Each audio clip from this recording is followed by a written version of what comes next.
Hello there. I just watched, not really just, but this week I watched Black Lightning.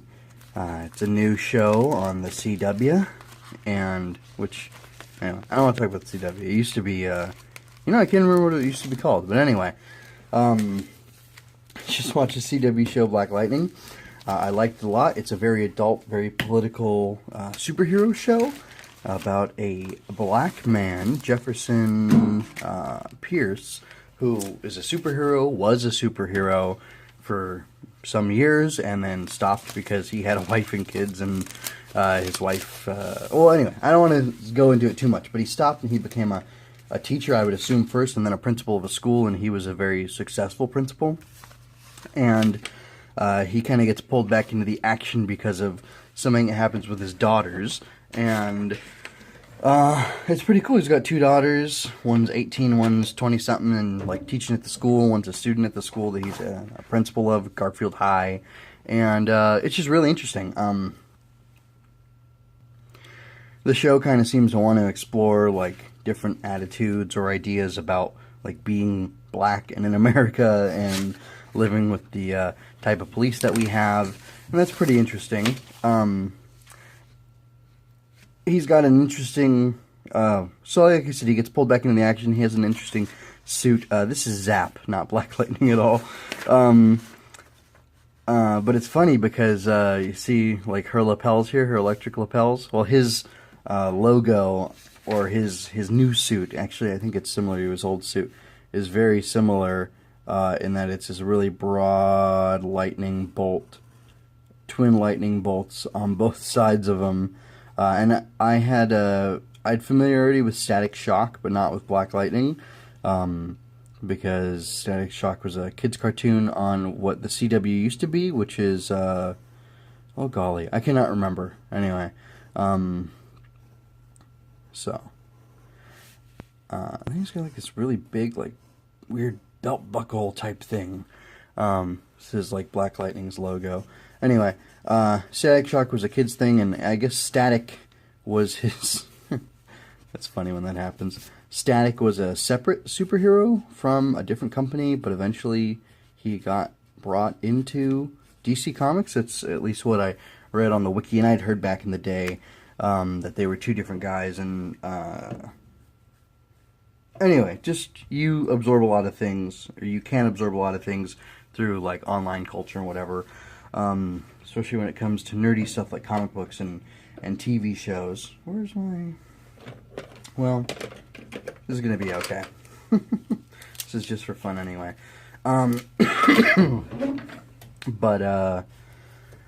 Anyway, so yeah, Static Shock was like this kid's thing that was on the same channel, cartoon, years and years ago. It was pretty cool. Got me hyped about... black superheroes, so to speak. I mean, not an exclusionary thing, because I wrote a little review about Black Lightning, and in it I kind of came down on collectivism and saying like, oh yeah, black superheroes are my favorite superheroes. That's kind of a really silly tribalistic thing to say. I like Black Panther and Avengers, or Captain America 3, whatever, Civil War. He was cool there. Chadwick Boseman did like a really cool performance, and the suit was cool, and the powers were cool, or not powers, he's got like tech or whatever in his suit. And, my dad had some old comic books, and I remember seeing Black Panther in them as a kid and thinking he was really cool. Especially because in the version of him I saw, which was like vintage, it was like a huge Spider-Man, like, they used to do these annual comic books, which were huge. Like, regular comic book is like 8.5 by 11 or whatever. And these things were like, I don't know, like triple the size or something. And it had like people from the Savage Land, which are like dinosaur people and whatever. It's a Marvel kind of deal. But the Black Panther I know, and of course they both got to have black in their names because they were created long enough ago that that's something that people would have done. Anyway, it's just kind of silly. Like, I've got Zap, but she's not, Spanish Lightning or anything like that. Because I'm trying to go beyond what the creators from before did. I think like I kind of think he didn't have a mustache on his mask, but he had like a kind of funny like Black Panther. It's been a long time since I've seen, and the movie version's fairly different from the comic, but I pretty much remember one of the coolest things about Black Panther from the comic that my dad had before, or whatever, he probably still has it somewhere, was like he had this awesome like little half cape, which I really like the look of a half cape for some reason. I think like Aladdin had one even in his movie, and I thought that was pretty sweet. But like, yeah, Black Panther had this little cape thing going on, and he was all in black, and just had this really cool suit, and I was like, oh, he's like a cat guy, and he's got claws and whatever, so that was cool. And I like Static, or Static Shock, whose actual comic book name is Static, but for the cartoon, whatever, they added the shock in there, I guess, just to clue kids into what was going on. I mean, because static also does mean not moving, so maybe that's why, not that kids would necessarily know that. But anyway, I thought it was pretty interesting, because black superhero, great actor. The show's all black characters or black actors as far as I could tell. I don't remember seeing one white person there. Anyway, so that was pretty interesting, and I like the diversity of, like, it showed all types of different black people. It showed, like, well, I can't say that.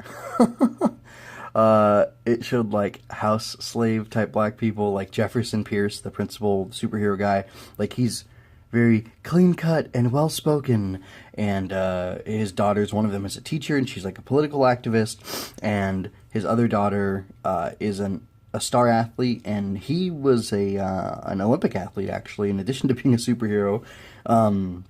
And you don't know how he got his powers or anything in the show, but he's, like, putting pressure on his younger daughter, Jennifer, to become like he was, and she doesn't like it, and she's kind of chafing against it, so she ends up going and hanging out with, like, a gang at their club, because she's like, I don't want to be boxed in to being just like you, Dad, and being perfect, and, only doing things within the parameters. I want to be able to do things, like, out here, which is really interesting. So she's like this renegade kind of rebel, and it gets her in trouble, but, like, at one point she's, like, accosted by this guy who she meets there, and, like, it's cool, like, she has a lot of dignity, even though she wants to do stuff, like, outside of the mainstream box or cage or whatever that she's in.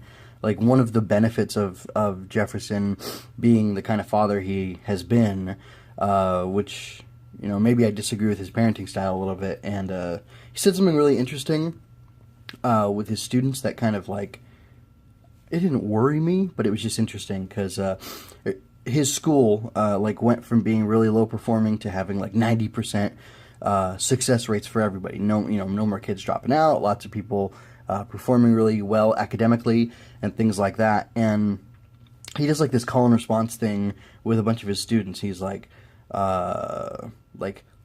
whose life is yours? And they're like, it's my life. And, who's responsible for it? I am. And what are you going to do? I'm going to make the best out of it I can.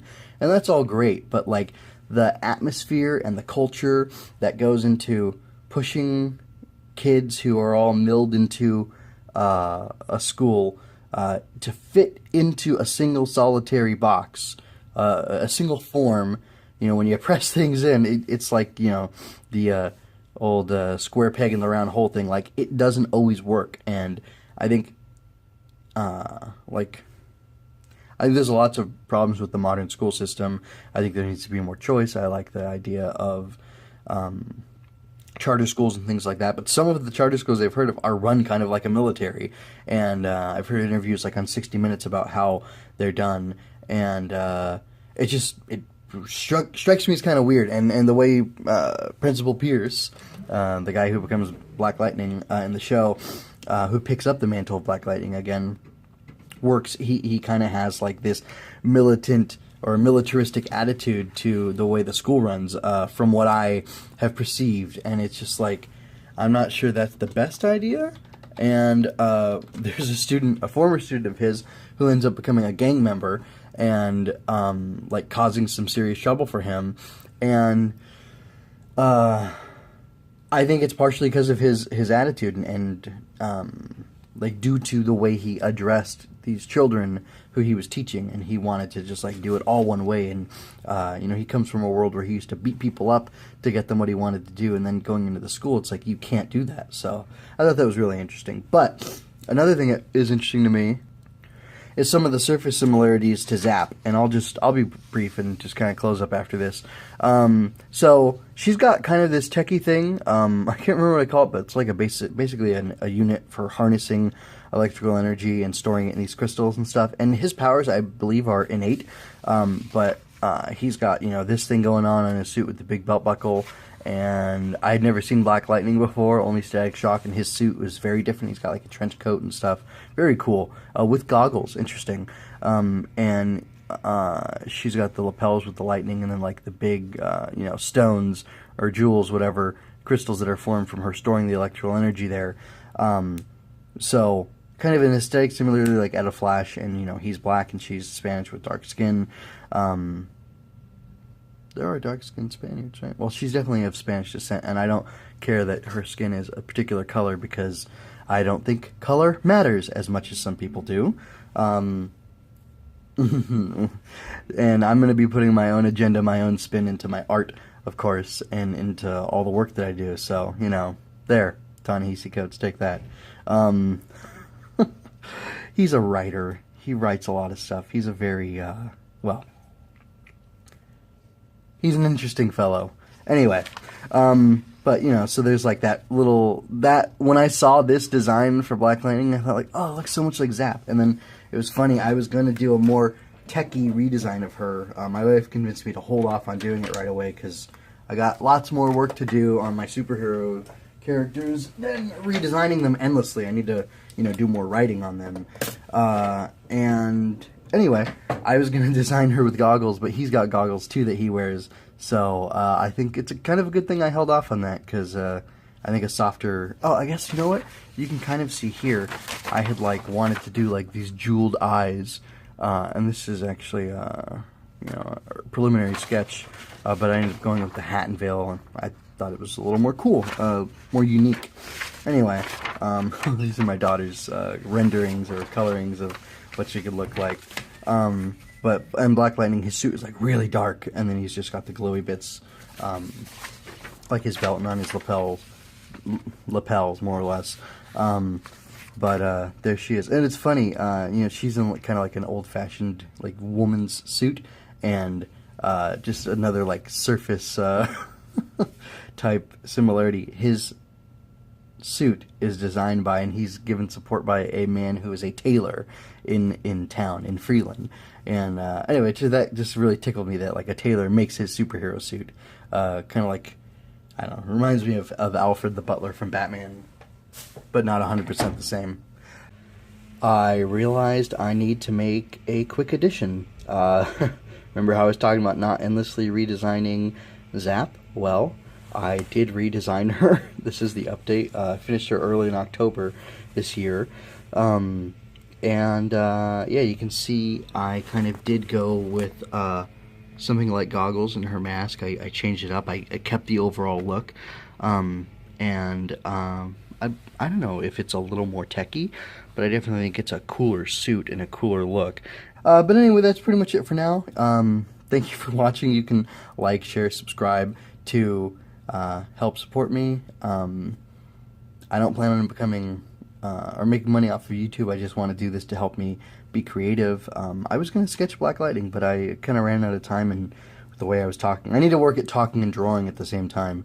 But anyway, like I said, you can subscribe, you can like, you can share, you can also hit the notification bell once you subscribe, so that when these things come out, you can get them right away. I'm trying to do minimum one a week from now on, so you know, you could potentially have like 40 more of these this year. So anyway, once again, thank you for listening.